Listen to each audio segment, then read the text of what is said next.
আমরা তিন মূর্তি আবার এক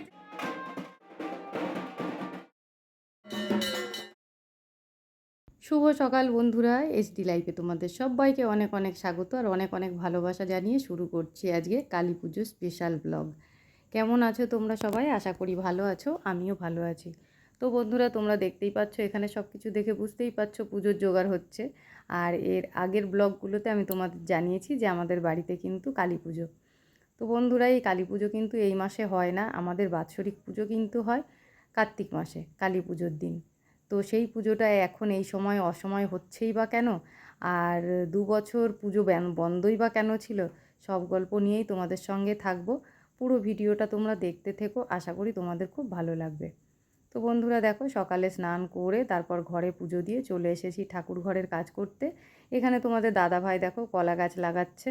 এই মন্দিরের সামনে 2টো কলা গাছ লাগানো হয়, আর আমাদের যেটা সদর দরজা আছে, গেট, বাইরের গেট, সেখানে বাইরে 2টো কলা গাছ লাগানো হয়। মোট 4টে কলা গাছ লাগানো হয় আর 4টে ঘট বসে। ভেতরের ঘটগুলো পিতলের আর বাইরের ঘটগুলো মাটির। তো চলো, এবার আমি অপেক্ষা করছি আমার ননদের জন্যে, ও আসলে ঘটগুলো পেতে দেবো। তো বন্ধুরা, আমি এত বছর ধরে পুজো হচ্ছে এই বাড়িতে, মানে আমি বিয়ের পর থেকে এসে দেখছি পুজোটা, তার অনেক আগে থেকেই কিন্তু এই পুজোটা হয়। তো এত বছরেও আমি কোনো দিন দেখিনি যে আমাদের বাড়ির এই পুজোটা 5 দুয়ার ভিক্ষা করে তারপর পুজো করা হয়। কিন্তু এইবারে আমার পিসি শাশুড়ি, মানে পিসিমণি আর কি, যাকে তোমরা দেখতে পাচ্ছ, আমার শাশুড়ি কিন্তু অনেক দিন ধরে অসুস্থ, হয়তো সেই কারণে উনি মানত করেছিলেন যে 5 বাড়ি ভিক্ষা করে তবে মায়ের পুজো দেওয়া হবে। তো সেই নিয়ম রক্ষা করতেই উনি কিন্তু 5 বাড়ি ভিক্ষা করে নিয়ে এসছেন। আর এই পিসিমণির সাথেই আমার এই ননদ গেছিল। তো ও যেহেতু উপোস রয়েছে, আমি আর ও দুজনাই মেয়ে মানুষ উপোস, আর সঙ্গে তোমাদের দাদা ভাইয়ের উপোস থাকতেই হয়। কেননা আমাদের এই বাড়ির পুজো এতকাল আমার শ্বশুরমশাই করে এসছেন, কয়েক বছর হলো উনি অসুস্থতার কারণে আর উপোস করতে পারেন না, সেই কারণে বাড়ির বড় ছেলে হিসাবে তোমাদের দাদা ভাই উপোস করে। তো যাই হোক বন্ধুরা, ননদ যেহেতু উপোস রয়েছে, ঘরটা আমি একা পাততে পারছিলাম না বলে ওর অপেক্ষায় ছিলাম। এবার চলো ঘরটা পেতে নিই।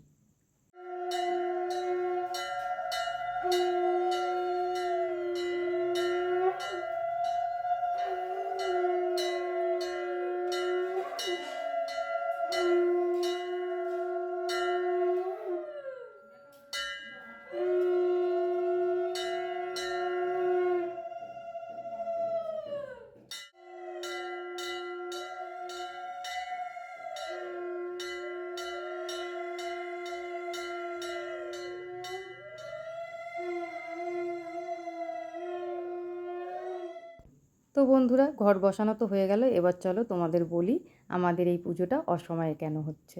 আসলে আমাদের এই পুজোর বাৎসরিক পুজোটা না প্রত্যেক বছর কালী পুজোর দিনেই হয় কার্তিক মাসে, কিন্তু হঠাৎ করেই বন্ধ হয়ে গেছিলো। আর বন্ধ হওয়ার প্রথম কারণ হলো আমার যে ঠাকুমা শাশুড়ি, তিনি মারা যাওয়ার পর 1 বছর পুজো বন্ধ ছিল।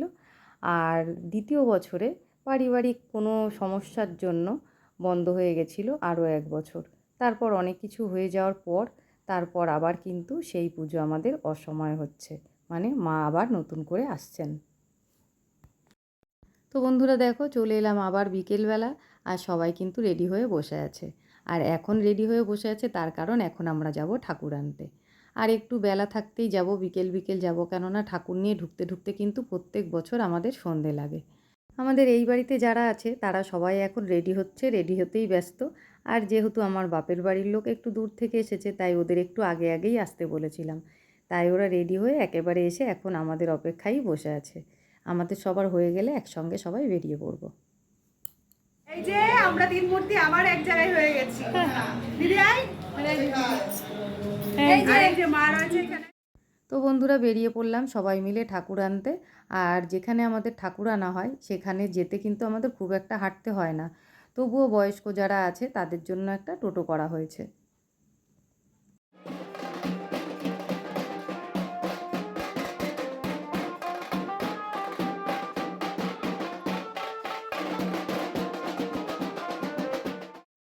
কদিন আগেই কীরকম গরম পড়েছিল বলো তো? ভাগ্য ভালো 2 দিন আগে একটু বৃষ্টি হয়েছে, সেই জন্য ওয়েদারটা একটু ঠান্ডা ঠান্ডাই আছে, না হলে প্রচণ্ড কষ্ট হয়ে যেত। তো চলো বন্ধুরা, চলে এসেছি, এবার আমরা ঠাকুর নিয়ে যাব। আর ঠাকুর আগে গাড়িতে তোলার আগেই তোমাদের চলো একটু দর্শন করিয়ে দিই।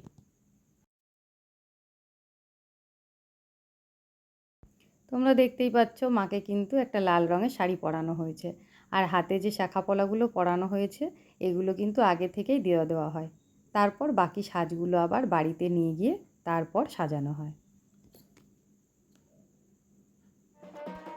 যতক্ষণ না মাকে নিয়ে রওনা হওয়া হচ্ছে ততক্ষণে এখানে নাচ চলছে। যারা নাচতে ভালোবাসে তাদের জন্য কিন্তু এরকম একটা সুযোগই যথেষ্ট। আসলে কি বলো তো, আমাদের ফ্যামিলিটা না অনেকটাই বড়। যখন কোনো অনুষ্ঠান আসে তখন কিন্তু আমাদের বাইরের লোকের প্রয়োজন পড়ে না।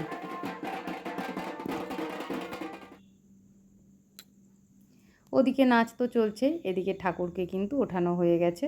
এখন চলো মাকে নিয়ে আমরা রওনা দিই। এদিকে দেখো সন্ধেও নেমে গেছে, বাড়িতে ঢুকতে ঢুকতে পুরোপুরি সন্ধে লেগে যাবে।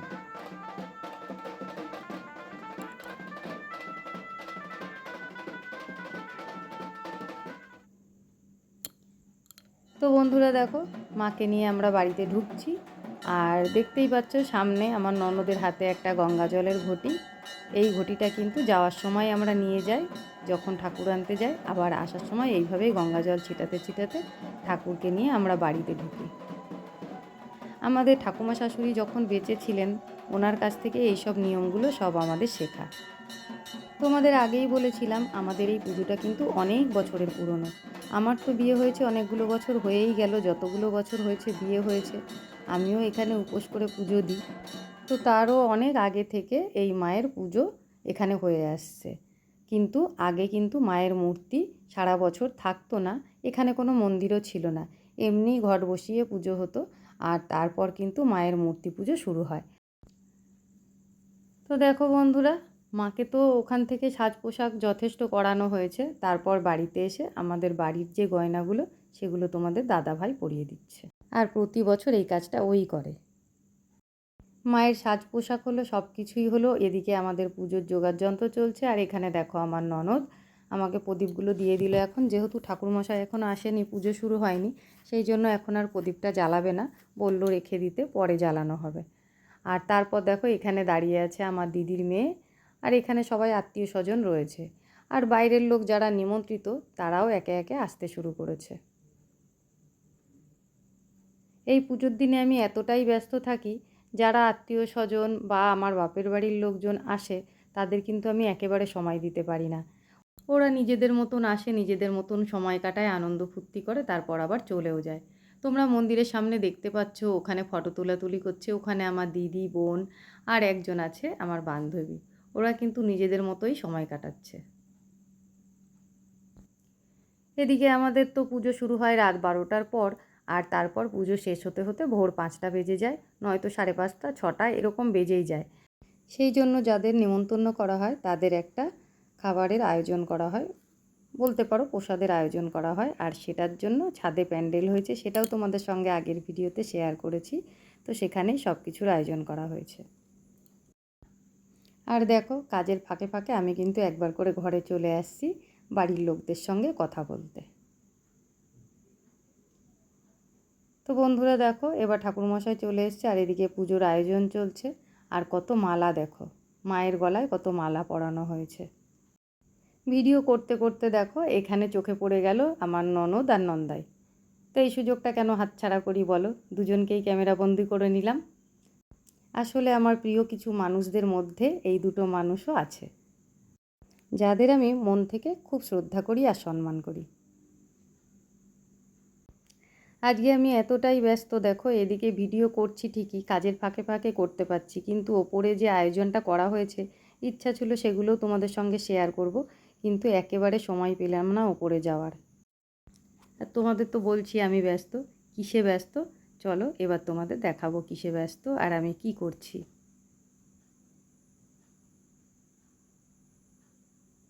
তো এই যে এখানে দেখো ঠাকুর ঘরে সব কিছু জোগাড় যন্ত্র হচ্ছে।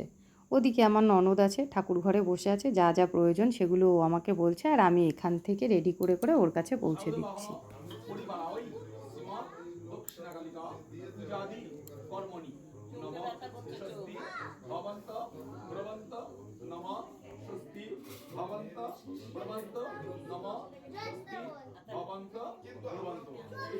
তো চলো বন্ধুরা, এদিকে পুজো হতে থাক আর আমি ওদিকে ভোগের রান্নাগুলো সেরে ফেলি। বন্ধুরা দেখো, এদিকে মায়ের ভোগ নিবেদন চলছে। আর আমাদের মায়ের ভোগ কিন্তু অন্নভোগ হয় না, অন্নভোগ বলতে পাকা ভোগ আর কি। আমাদের মায়ের কাঁচা ভোগ হয়, আর সেটা হচ্ছে 5 রকম ভাজা, লুচি, সুজি আর 5 রকম মিষ্টি। এটাই আমাদের মায়ের ভোগে দেওয়া হয়। তো মায়ের ভোগ নিবেদন করার পর দেখো এখন আরতি চলছে। পুজোর এখনও কিছুই না, এখন তো সবে আরতি চলছে, এরপর অনেকটা পুজো বাকি আছে। কেননা সবে আরতি হচ্ছে, আরতির পর আবার যজ্ঞ আছে, তারপর অঞ্জলি দেওয়া আছে, তারপর আবার যজ্ঞ হওয়ার পর যজ্ঞের ওখানেও কিন্তু আরতি হয়, সেই আরতিটা বাকি আছে। তো এখন যদি পুরো পুজোটাই একদম ভোর অবধি তোমাদের সঙ্গে শেয়ার করতে যাই, তাহলে কিন্তু ভিডিওটা অনেকটা লম্বা হয়ে যাবে। তো সেই জন্য আজকের ভিডিওটা এই পর্যন্তই থাক। তো চলো বন্ধুরা, আমার আজকের ভিডিওটা তোমাদের কেমন লাগলো অবশ্যই কিন্তু কমেন্ট করে জানিও। যদি ভালো লেগে থাকে একটা লাইক, কমেন্ট, শেয়ার করে দিও। আর যদি চ্যানেলে নতুন হয়ে থাকো, চ্যানেলটাকে সাবস্ক্রাইব করে আমার পাশে থেকে চলে আসবো আবার নতুন ভিডিও নিয়ে। ততক্ষণের জন্য টাটা বন্ধুরা।